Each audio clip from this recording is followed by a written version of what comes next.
Hello students, welcome back to our paper CHO 4103, that is Basic Organic Chemistry. We are discussing stereochemistry, in which we have discussed what is meant by chiral carbon, enantiomers, diastereomers, and so on. We also discuss about the RNS configuration, ENZ configuration, and so on. So friends, today the lecture is focused on very interesting topic in which we are looking for some molecules which have chirality, but they don't possess any kind of chiral center. So can you imagine that a compound without any chiral center but having the chirality?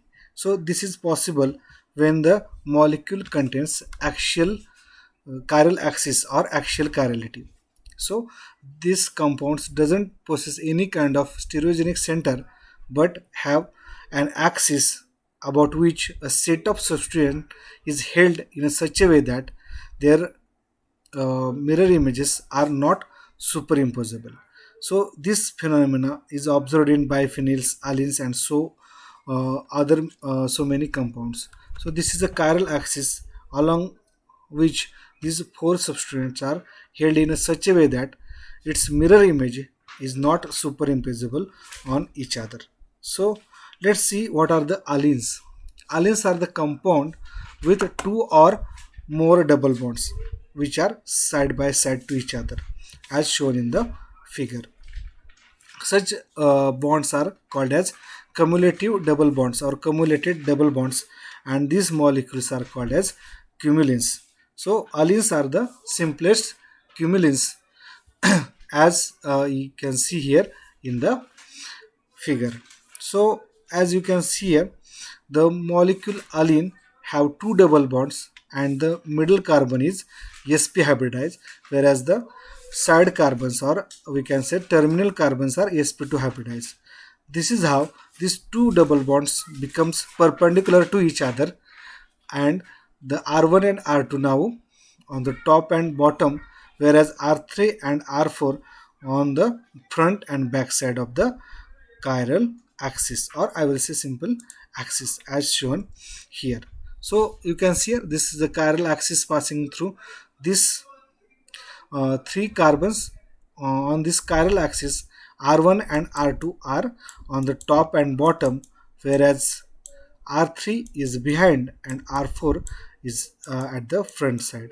So this is how the allene is oriented.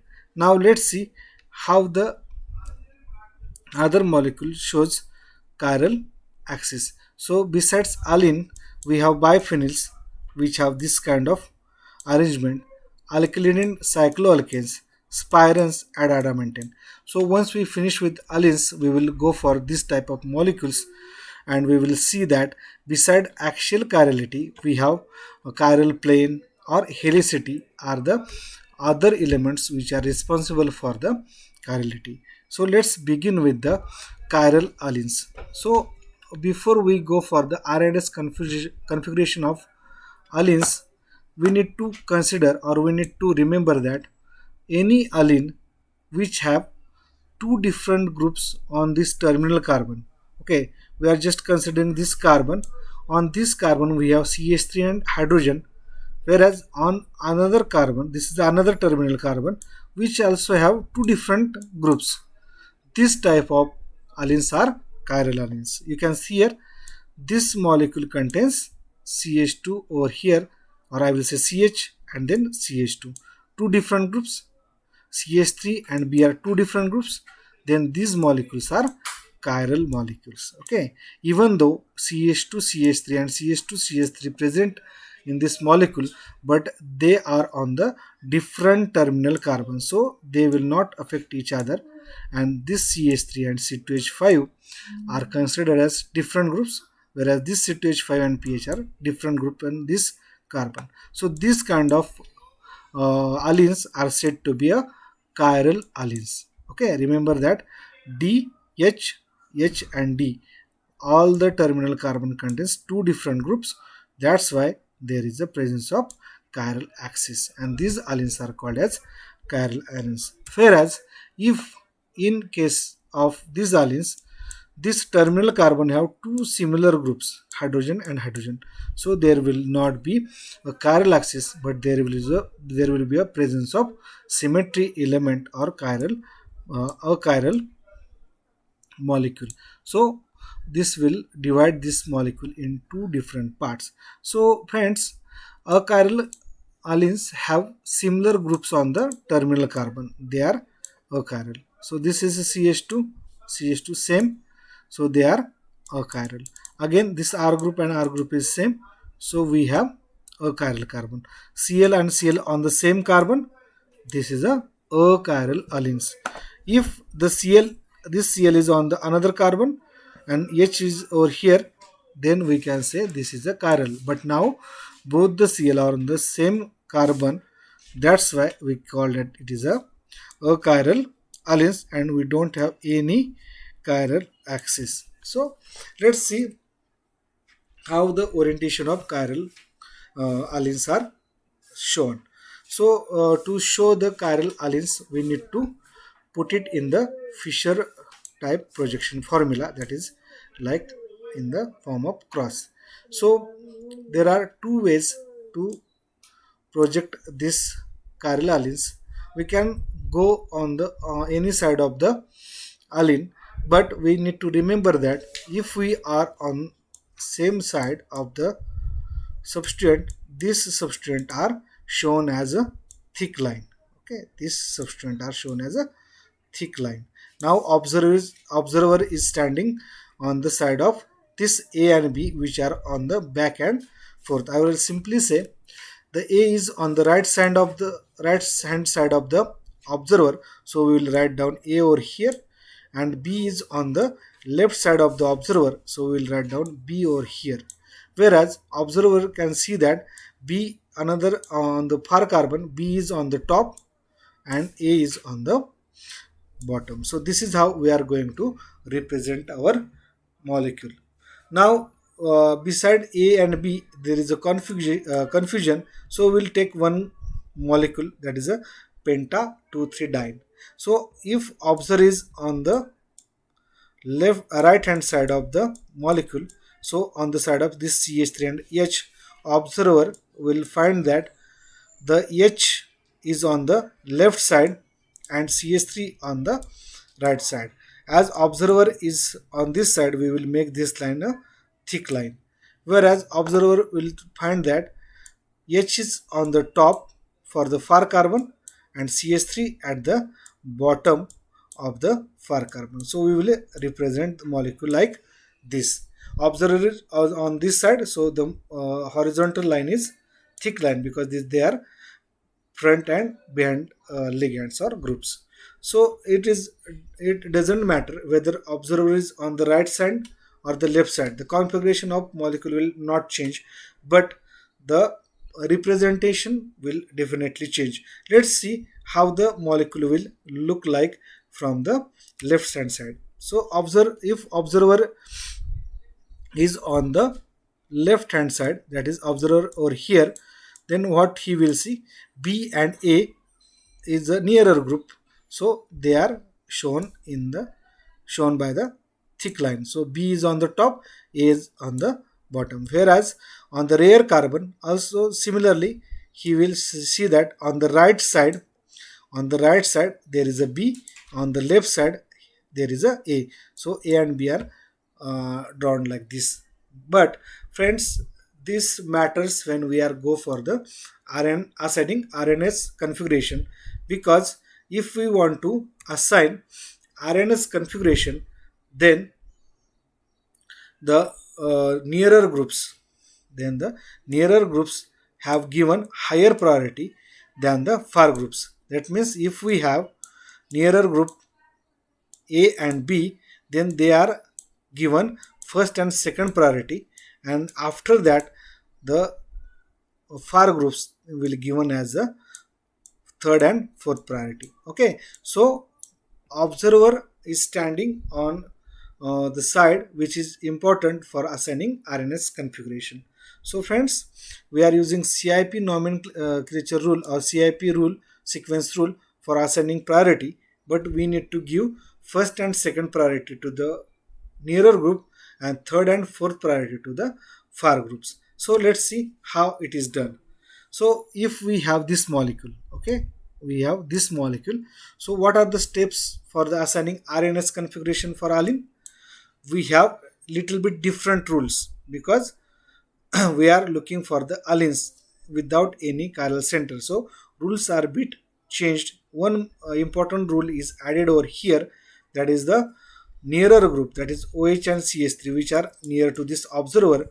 So they are given first and second priority. So these are the, this line is thick line, observer seeing OH on the top and CH3 on the bottom. So it is given first and second priority, whereas observer will see that on the right side, on his right side we have Cl is written on the right side, and on the left side we have CH3, it is written on the CH left side. So friends, we are given first and second priority to the front groups, now third and fourth priority to the rear groups. So now we only consider the first, second and third, that is the three groups. We need not to consider lowest priority group. If this first, second and third ligands are clockwise, then it is R, and if it is anti-clockwise, then it is called as S. In this case, this is the first, second, third, this is the anti-clockwise. That's why this configuration is S configuration. Okay, this configuration is S configuration. We need not to consider any lowest priority group. So this is how we are going to assign RNS configuration to the allenes. Now friends, again I repeat, don't consider the lowest priority group. Let's see one example. Can you assign RNS configuration to this compound? Okay, let's try it together. So observer is on this side. Okay, observer is on this side, and he sees that Br and H is on the top and bottom because they are shown by normal bonds. Okay, Br is on the top and Me is on the bottom. So this is our thick line because observer is on this side. Okay, now what observer will see? On the right side there is a COH, and on the left side there is a hydrogen over here. So as we have already put the substituent, front and back substituent, now it is time to assign the priority to the front group. So Br and M, so Me, so Br will get first priority and Me will get second priority. Okay, whereas for the far group, this is a third priority and this is a fourth priority. So let's go for the clockwise or anti-clockwise. So first, second and third, we need not to consider any lowest priority group over here. So first, second and third, it is anti-clockwise. Anti-clockwise, that means this is nothing but S configuration. Okay, this is so simple. Now can you solve this example? Okay, now let's see. Observer is over here. Observer is over here, and what he will see, on the right hand side there is a CH3 and on the left hand side there is hydrogen. As observer is on this side, this line is made thick, and on the top he will see CH3, on the bottom he will see hydrogen. Let's give the priority to the front group. Front group, first priority, second priority to the hydrogen. Now let's go for the rear group or far groups. CH3 will get third priority and hydrogen will get fourth priority. Now clockwise or anti-clockwise, first, second and third. This is a clockwise direction. As clockwise, that means this is a R configuration. So this molecule is nothing but this is a R penta 2,3-dine. Simple. Now some of my students may think that if we change the position, there will, is there any change in the configuration? No, not at all. If we look at the molecule from different side, then there will be no change. Let's see how it help us. We can see here, we already saw the molecule from this side. Let's see the same molecule from this side. Dear student, what you observe? Top and bottom. So I will write down this thick line. On the top we see CH3, on the bottom we see hydrogen. Let's give the priority. This is the first priority, this is the second priority. Now rarely, if rare carbon, we have CH3 on our left hand side. So let's write down CH3, and on the right hand side we have hydrogen over here. Let's give the third and fourth priority. So tell me whether it is the clockwise or anti-clockwise. First, second and third.